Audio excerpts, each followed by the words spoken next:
बड'फानि नखराव आसाम आयेन आफादनि बुंथिगिरि बिस्वजित दैमारिनि आगान।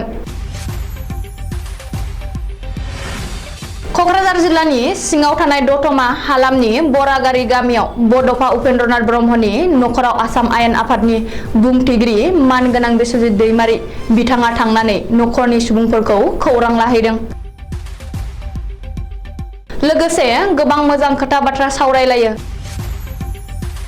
लोगोसे गावनिनो आखाइजों बड'फानि बियादै थुब्लाव ब्रह्म बिथांनो आसाम आयेन आफादनि सिङावनो 3थि थाखोनि सोरखारि साख्रि गथायो।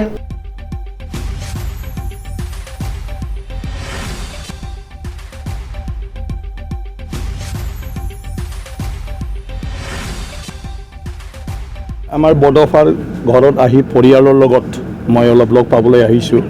মই কেতিয়াও বড'ফাৰ চোতালত মানে ভৰি দিয়া নাছিলোঁ, ভৰি দিয়াৰ সুযোগ পোৱা নাছিলোঁ। বিভিন্ন সময়ত তেখেতৰ তিথি হ'লেও মই বিভিন্ন মানে কামত ব্যস্ত বা নিয়োজিত হোৱাৰ কাৰণে মানে ইয়াত অহাৰ সুযোগ পোৱা নাছিলোঁ।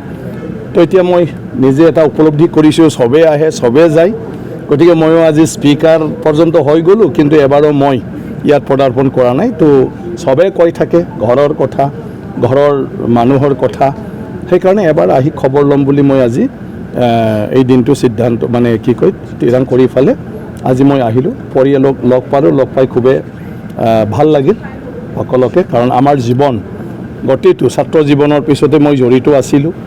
বড'ফাৰ মানে যিটো কি কয় সপনক লৈ যিটো সংগ্ৰাম, তেখেতক মোৰ জীৱনটোত মই যেতিয়া মেট্ৰিক দিছিলোঁ তেতিয়াই মই তেখেতক পাইছিলোঁ আৰু তেখেতৰ পৰা বহুতখিনি শিকিব পাৰিছিলোঁ। মোৰ গাঁৱলৈকে গৈছিলে, গাঁৱত তেখেতৰ লগত একেলগে মজিয়াত বহি তেওঁ চেয়াৰত বহি বহুখিনি কথা তেতিয়া তেওঁ শিকাইছিলে। ইয়াৰ পিছত লাহে লাহে আন্দোলনতো জড়িত হৈ আহিছিলোঁ আৰু এই পৰিয়াল সেই হিচাপে সদায় মানে আছে, আৰু সেই সম্পৰ্কৰ মাজতে মই ব্যক্তিগতভাৱে পৰিয়ালৰ ওচৰত তেনেকুৱা ধৰণৰ বহি চবকে পোৱাৰ সুযোগ পোৱা নাই, সদায় ৰাজহুৱা অনুষ্ঠানটোত পাই আহিছিলোঁ, কিন্তু আজি মই ইয়াত আহি ফালে চবকে পাই ভাল লাগে। হয়, এই পৰিয়ালত মানে কি কয় সকলোৱে পালন পোষণ এইটো কৰা বা হোৱাৰ ক্ষেত্ৰত যথেষ্ট অসুবিধা বুলি গাঁৱৰ মানুহেও সদায় মোক কৈ আহিছিলে যে অন্ততঃ যদি ঘৰখনত ল'ৰাজন চাকৰি এটা পায় তো ঘৰখন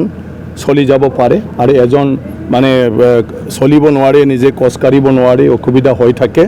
তো সেই কথাটো কোৱাৰ কাৰণে যিহেতু মই আজি ইয়াত আহিছোঁ, সেই হিচাপে মই তেখেতক এটা মানে নিযুক্তি পত্ৰ লৈ আহিছোঁ আজিৰ পৰা, যে মানে আমাৰ অসম বিধানসভাৰ এছেম্বলিৰ লাইব্ৰেৰী এটেণ্ডেণ্ট হিচাপে তেওঁ হায়াৰ ছেকেণ্ডাৰী পাছ, আৰু সেইদিনা মুখ্যমন্ত্ৰী ডাঙৰীয়া আহিছে, চবেই আহিছে। তো মুখ্যমন্ত্ৰী ডাঙৰীয়া তেখেতেও মানে কৈ আছিলে যে মানে কিবা এটা কৰি দিলে ভাল, মানে কৰিব লাগে, গতিকে সেই হিচাপে আজি মই এপইণ্টমেণ্ট লেটাৰ লৈ আহিছোঁ। কাৰণ ঘৰখন খালী হাত কেনেকৈ আহিব, চবে আহিলে গৈ থাকিলে তেওঁলোকক ডিষ্টাৰ্বে বেছি দি থকা হয়, সেইকাৰণে আজি আহিলোঁ। কেতিয়াবা আহিব পাৰোঁ না নোৱাৰোঁ, কিন্তু তেওঁলোকৰ জীৱনত যাতে কিবা উপকাৰ হয় সেইকাৰণে এটা মই wheelchair, electronic wheelchair auto যিটোই দি তেওঁক বেলেগে ছাপৰ্ট কৰিব নালাগে, গাঁওখনো ঘূৰিব পাৰে আৰু নিজৰ ঘৰৰ চোতালতো ঘূৰি থাকিব পাৰে, সেইকাৰণে এটা মই ইলেক্ট্ৰনিক হুইল চেয়াৰ, আৰু লগতে তেওঁৰ ভাইটিক মানে আমাৰ বড'ফাৰ ভতিজাক মানে এপইণ্টমেণ্ট লেটাৰটো